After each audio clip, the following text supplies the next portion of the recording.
সুপ্রিয় শিক্ষার্থী আসসালামু আলাইকুম। বিএনআইএস হোম স্কুলের পক্ষ থেকে আবারও হাজির হয়েছি আমি আজমিয়া মিস তোমাদের নবম শ্রেণীর একটি গুরুত্বপূর্ণ টপিক নিয়ে। আজকে টপিকের নাম ট্রান্সফরমেশন অফ সেন্টেন্স। তো চলো ক্লাসটাকে শুরু করে ফেলি।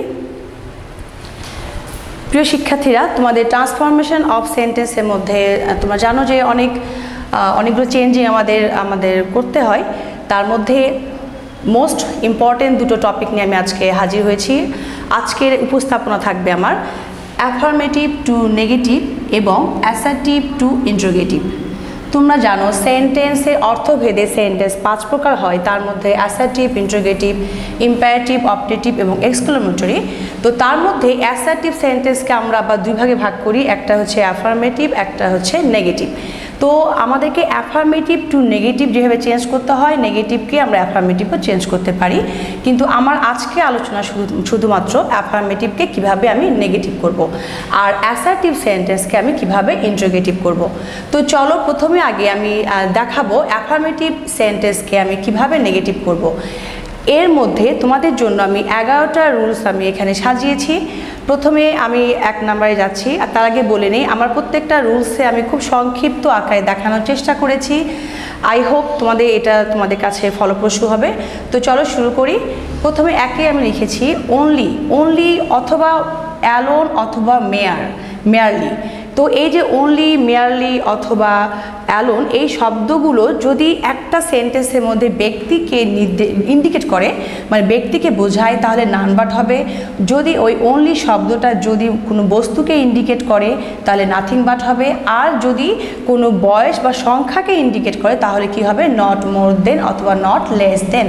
দুটোর মধ্যে তুমি যে কোনো একটা ব্যবহার করতে পারবে। তো এই যে 3টা বিষয় এখানে, ব্যক্তি, বস্তু এবং সংখ্যা, এই 3টাকে আমি 3টা এক্সাম্পলের মাধ্যমে বুঝিয়েছি। Only the brave can win. Brave মানে সাহসীরা, শুধুমাত্র সাহসীরাই জয়লাভ করতে পারে। এখানে কিন্তু সাহসী বলতে আমরা বুঝি, এখানে যখন ব্রেভ হচ্ছে একটা অ্যাডজেক্টিভ, কিন্তু তার সামনে যখন আমি দা ইউজ করব তখন এটা বুঝে নেব এটা জাতিকে বোঝানো হচ্ছে। তো সাহসী জাতিরা জয়লাভ করতে পারে। এখানে আমরা যেহেতু ব্যক্তি বোঝাচ্ছি, সো এখানে noun verb the brave can win. তারপর হি হ্যাজ অনলি এ বল, তার শুধুমাত্র একটা বল আছে। আচ্ছা, তার একটা বল আছে, মানে এখানে একটা বস্তুকে ইন্ডিকেট করা হচ্ছে, সো এখানে হবে হি হ্যাজ নাথিং বাট আ বল। তারপর দেখো হি হ্যাজ অনলি 10 টাকা, তার শুধুমাত্র 10 টাকা আছে, অর্থাৎ একটা সংখ্যাকেই বেশি ইন্ডিকেট করছে এখানে। সো এখানে আমরা লিখব 10 টাকার সামনে লিখব নট মোর দেন অথবা not less than, like he has not more অথবা he has not less than 10 টাকা। আচ্ছা, একটা জিনিস খেয়াল করবে যে আমরা যখন এই নাউন ভার্ব বা নাথিং ভার্ব বসাবো তখন কিন্তু যে শব্দটাকে অনলিটা মিন করবে, টার্গেট করবে, শুধু তার সামনে আমরা এই নাউন ভার্ব বা নাথিং ভার্ব বা not more than not less than বসাবো। এবার যাই 2 নাম্বার, মাস্ট অথবা হ্যাভ টু অথবা হ্যাজ টু। তোমরা জানো এই 3টা শব্দের সেন্স কিন্তু একই রকম পড়ে। তো এই 3টা যখন থাকবে, এই 3টা থাকলে আমরা ওই মাস্ট অথবা হ্যাভ টু অথবা হ্যাজ টু জায়গায় শুধুমাত্র ক্যান নট বাট বসাতে পারি অথবা ক্যান নট হেল্পও বসাতে পারি। তবে সেক্ষেত্রে তুমি যদি হেল্প বসাও তাহলে ওই বাক্যে যে মূল ভাবটি থাকবে সেটাকে তোমার আইএনজি যুক্ত করতে হবে। যেমন দেখো, উই মাস্ট অবে আওয়ার প্যারেন্টস, এখানে আমি যদি ক্যান নট বাদ দিয়ে করি কি হবে, we can not but obey our parents. আর তুমি যদি হেল্প দিয়ে করতে চাও কি হবে, উই ক্যান নট হেল্প, তখন মূল যে ভাবটা আছে অবের সাথে আইএনজি করতে হবে। So we can not help obeying our parents. এবার যাই 3 number, both dot dot and. অর্থাৎ এইরকম কোনো একটা সেন্টেন্স যদি থাকে যে বোথ দিয়ে একটা শব্দ দিল, অ্যান্ড দিয়ে একটা শব্দ দিল, একই টাইপের শব্দ দিল, তাহলে সেক্ষেত্রে আমরা বোথের পরিবর্তে নট অনলি লিখবো আর অ্যান্ডের পরিবর্তে বাট অলসো লিখবো। খুব সহজ এই আইটেমটা, আমরা একটু দেখি। I like both English and math, আমরা কীভাবে ইউজ করবো, আই লাইক, এই যে বোথটা আছে তার পরিবর্তে আমরা নট অনলি লিখবো, তারপরে ইংলিশ লিখবো, আর এই অ্যান্ডটা উঠিয়ে দিয়ে কি লিখবো, বাট অলসো।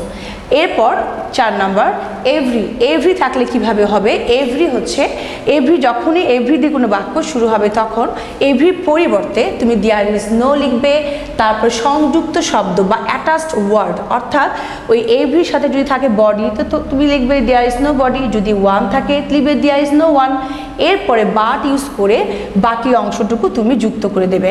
যেমন দেখো every mother loves her child, এটা কি লিখেছি আমি, there is no mother but loves her child, অর্থাৎ এখানে এভরির সাথে মাদার ছিল, সো দেয়ার ইজ নো এর সাথে মাদার যুক্ত করেছি, তারপরে বাট বসিয়েছি, আর বাকিটুকু আছে লাভস হার চাইল্ড সেটা আমি বসিয়ে দিয়েছি। এবার যাই নাম্বার 5-এ। অ্যাজ সুন অ্যাজ থাকলে অনেক বাক্য থাকে অ্যাজ সুন অ্যাজ যুক্ত, সেটাকে আমরা no sooner had V3 than subject V2, এইভাবে আমি যেভাবে তোমাদেরকে আমি লিখে দিয়েছি এভাবে পড়লে তোমাদের এটা মুখস্থ করা বা মনে রাখাটা সহজ হবে, কারণ অনেক অংশ বাংলা বলে বলে করলে তোমার রুলসটা অনেক বড় হয়ে যায় আর মাথায় ধারণ করাটা কঠিন হয়। সো তুমি যদি এভাবে একটা লাইনের মধ্যে জিনিসটাকে তুমি ধরে রাখতে পারো এবং সেটাকে মাইন্ডে রাখতে পারো তুমি, তাহলে কিন্তু ইজিলি এটা সলভ করতে পারবে। যেমন as soon as he saw the man he ran away, as soon as এর পরিবর্তে নো সুনার হ্যাড বসছে, হি থাকছে, আর বলেছি V3 করতে হবে, সো এখানে স এর V3 সিন দ্য ম্যান, আর এই কমাটার জায়গায় আমরা দেন ইউজ করব, তারপরে হি র্যান অ্যাওয়ে অর্থাৎ ভার্ব টু, সাবজেক্টের পরে ভার্ব টু দিয়েছি। এবার 6 নম্বরে যাই। অলওয়েজ থাকলে কি হবে, অলওয়েজ থাকলে নেভার প্লাস অপোজিট ওয়ার্ড, অর্থাৎ ওই বাক্যে অলওয়েজের জায়গাটায় নেভার স্থান করে নেবে এবং ওখানকার যে শব্দটা আছে সেই শব্দটাকে অপোজিট করে ফেলবে। যেমন দেখো Robin always attends the class, Robin ঠিক আছে, অলওয়েজের জায়গায় আমি নেভার লিখবো, অ্যাটেন্ডের অপোজিট শব্দ উপস্থিত আর মিস করে ফেলা, অর্থাৎ এটা পরস্পর বিপরীত শব্দ হয়ে গেল, সো এখানে মিসেস দ্য ক্লাসেস। এবার যাই নাম্বার 7-এ। টু অর্থাৎ এই যে TOO এইটার পরিবর্তে ঠিক ওই বাক্যটাকে তুমি যখন নেগেটিভ করবে সব কিছুকে ঠিক রেখে ওই TOOর জায়গায় তুমি সো লিখবে, আর এরপরে ডটের জায়গায় অর্থাৎ ওখানে ওই বাক্যটা প্রদত্ত বাক্যে যা থাকবে সেটাই রাখবে, আর TO2 এর জায়গায় তুমি লিখবে দ্যাট সাবজেক্ট ক্যান নট অথবা কুড নট প্লাস ভার্ব 1। তোমার যদি বাক্যটা শুরু হয় প্রেজেন্ট টেন্স দিয়ে তাহলে তুমি কি ক্যান নট লিখবে, যদি শুরু হয় পাস্ট টেন্স দিয়ে তাহলে তুমি লিখবে could not. Like she was too poor to buy a chain, দেখো খেয়াল করো শি ওয়াজ, এই টু এর জায়গায় সো, পোর ঠিকই আছে, এই টু এর জায়গায় কি বসেছে that subject could not buy a chain. কেন কুড নট বসেছে, ওই যে বলেছি যে যদি পাস্ট ফর্ম থাকে যেমন ওয়াজ এটা আমাদেরকে পাস্ট টেন্স ইন্ডিকেট করছে, সো আমরা কুড নট লিখেছি। যদি থাকতো শি ইজ তাহলে কিন্তু আমরা লিখতাম শি ক্যান নট। ওকে, এবার যাচ্ছি 8 নম্বরে। অ্যাজ .অ্যাজ এই ফরম্যাটে কোনো বাক্য থাকলে তখন তুমি প্রথম যে অ্যাজটা আছে তার পরিবর্তে নট লেস দেবে, আর দ্বিতীয় যে অ্যাজটা থাকবে সেখানে তুমি দেন ইউজ করবে। তাহলে আমি এক্সাম্পল দিচ্ছি, দেখো she is as intelligent as her sister, so she is তো ঠিক থাকছে, অ্যাজের পরিবর্তে তুমি নট লেস লিখবে, তারপর ইন্টেলিজেন্ট ঠিক থাকবে, এই দ্বিতীয় অ্যাজের জায়গায় তুমি দেন ইউজ করবে। এবার যাই 9 নম্বর। ইউনিভার্সাল ট্রুথ থাকলে কি করবে, ইউনিভার্সাল ট্রুথ থাকলে তুমি সেটাকে, আসলে ইউনিভার্সাল ট্রুথগুলোকে আমরা ওভাবে চেঞ্জ করতে পারি না, আমরা একটা ওয়েতে এগোতে পারি, সেটা হলো বাক্যটাকে নেগেটিভ করে ইন্টারোগেটিভ করা। যদিও হয়তো অনেকে প্রশ্ন করে যে মিস এটা তো নেগেটিভ বাক্য করছি, এটা তাহলে কেন আপনি ইন্টারোগেটিভ করতে বলছেন, আসলে শুধুমাত্র এটা ইউনিভার্সাল ট্রুথগুলোর ক্ষেত্রেই এটা প্রযোজ্য যে নেগেটিভ করার ক্ষেত্রে ইউনিভার্সাল ট্রুথ বাক্যগুলোকে তুমি নেগেটিভ ইন্টারোগেটিভ করবে। যেমন দেখো the sun sets in the West, sets যেহেতু আছে তাহলে ডাজন্ট ইউজ করেছি, doesn't the sun set in the West, তারপরে কোশ্চেন মার্ক দিয়েছি। যদিও মনে হচ্ছে এটা হয়তো ইন্টারোগেটিভ সেন্টেন্স, কিন্তু না, এটাকে আমি আসলে নেগেটিভ সেন্টেন্সটাই করেছি ইন্টারোগেটিভ করে।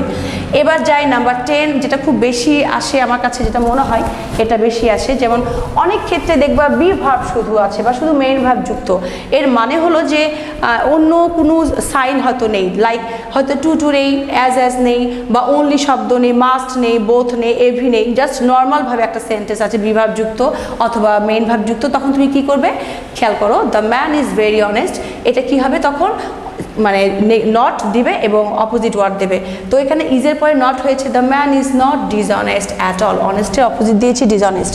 আবার অনেক, এটা তো বি ভার্ব আছে দেখে আমরা এভাবে করেছি, আবার অনেক সময় দেখবে যে না বি ভার্ব না, মেইন ভার্ব দিয়ে একটা নর্মাল বাক্য করা আছে, আর অন্য কোনো সাইন নেই, সেক্ষেত্রে তুমি কি করবে, নট তো ইউজ করবে, পাশাপাশি অপোজিট ওয়ার্ড এখানেও ইউজ করবে।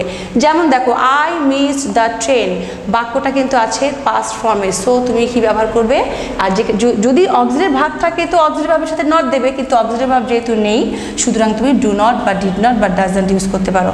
তো এখানে পাস্ট ফর্মে আছে, সো এটা ডিড নট। আর মিসের অপোজিট কি হবে, ক্যাচ, সে মিস করে ফেলেছে, তার মানে সে ধরতে পারেনি ট্রেনটা, তাহলে I did not catch the train.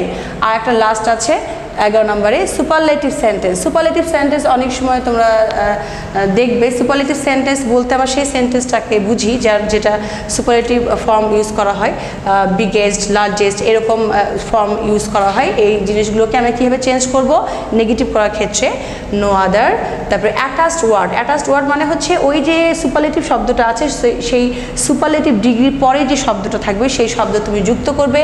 তারপরে ভার্ব, তারপরে সো বা অ্যাজ, পজিটিভ ফর্মটা ইউজ করবে, অর্থাৎ ওই সুপারলেটিভ যে ওয়ার্ডটা তার পজিটিভ ফর্ম ইউজ করতে হবে। তারপরে অ্যাজ, আবার সাবজেক্ট। তো এটা আসলে অনেক বড় দেখাচ্ছে, এই উদাহরণটা দিয়ে হয়তো ক্লিয়ার হবে। যেমন দেখো no, Dhaka is the biggest city in Bangladesh, এটা কী হবে, আগে নো আদার লিখে নিব, আর অ্যাটাচ শব্দ আছে city in Bangladesh, so no other city in Bangladesh is, যেহেতু এটা প্রেজেন্ট ফর্মে আছে is, so is as big as Dhaka. তুমি চাইলে কিন্তু এই যে ইন বাংলাদেশ আছে, তুমি চাইলে এই এক্সটেনশনটাকে কিন্তু পরেও বসাতে পারবে, লাইক এরকম হতে পারতো, no other city is as big as Dhaka in Bangladesh, এভাবেও লিখতে পারতে। তো এই হলো আমি অ্যাফার্মেটিভ থেকে নেগেটিভের যেগুলো তোমাদের নবম শ্রেণীর জন্য মোস্ট ইম্পর্টেন্ট সেগুলো দিয়ে আমি সাজিয়েছি, টোটাল 11টা সাজিয়েছি। আর এর সাথে আরেকটা টপিক আজকে যুক্ত করা হয়েছে, সেটা হলো অ্যাসার্টিভ টু ইন্টারোগেটিভ। একটা হাবোধক বাক্যকে কিভাবে তুমি প্রশ্নবোধক বাক্যে রূপান্তরিত করবে, হাবোধক হোক বা নাবোধক হোক, সেই বাক্যটাকে তুমি কিভাবে ইন্টারোগেটিভ করবে।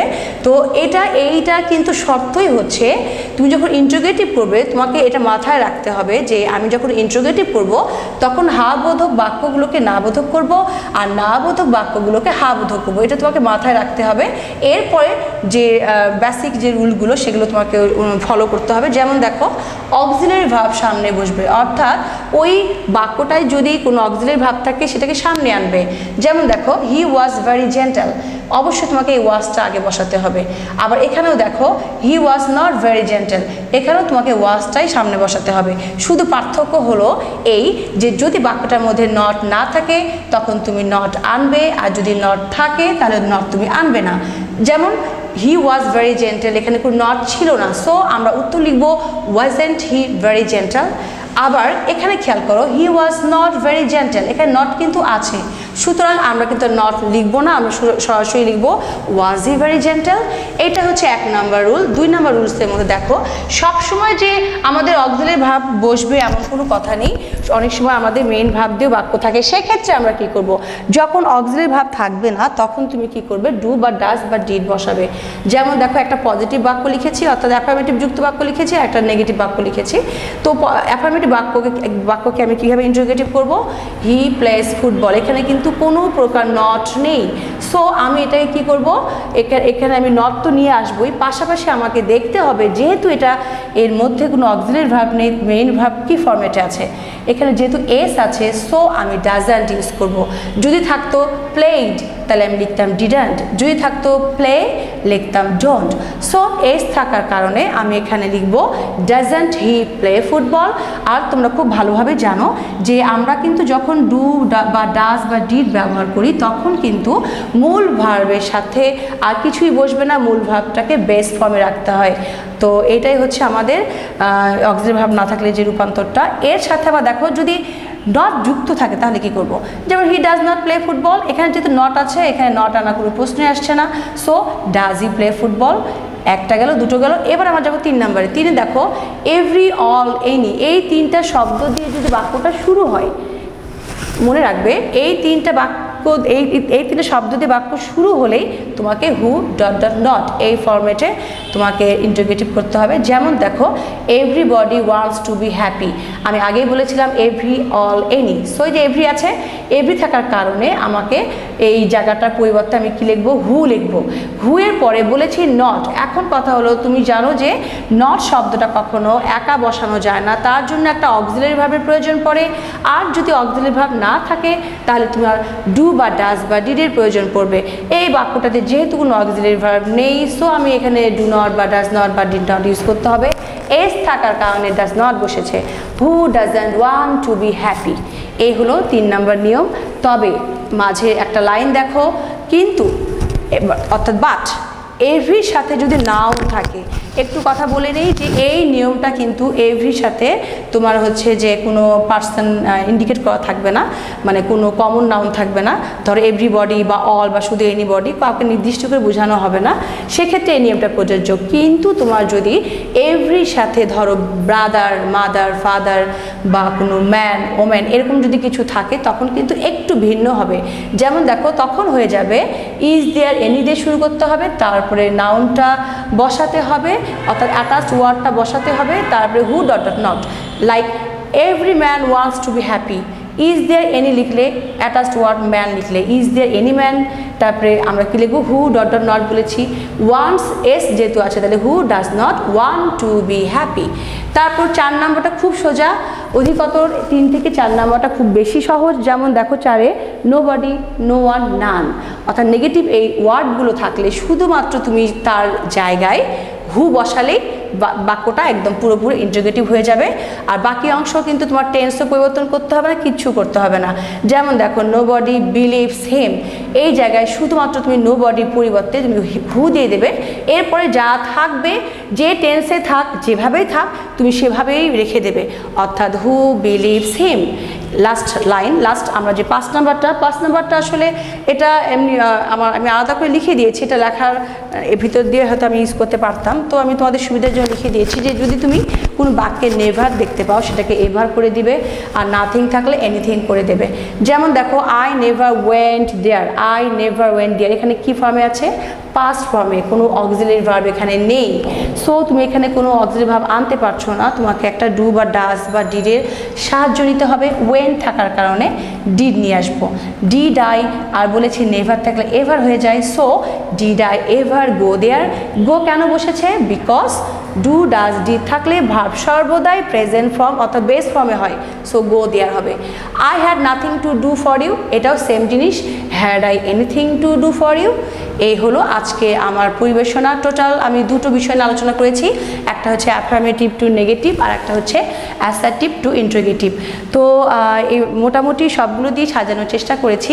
আমার ডিটেল সব কিছু তোমাদের বাম পাশে আছে। কোনো যদি কোনো প্রশ্ন করতে ইচ্ছে করে বা প্রশ্ন মনে জাগে আমাকে অবশ্যই মেসেঞ্জারে নক দিতে পারো অথবা আমাকে ফোন করতে পারো। তো আবার নতুন ক্লাসে হাজির হব, সে পর্যন্ত সবাই ভালো থেকো, সুস্থ থেকো, খোদা হাফেজ।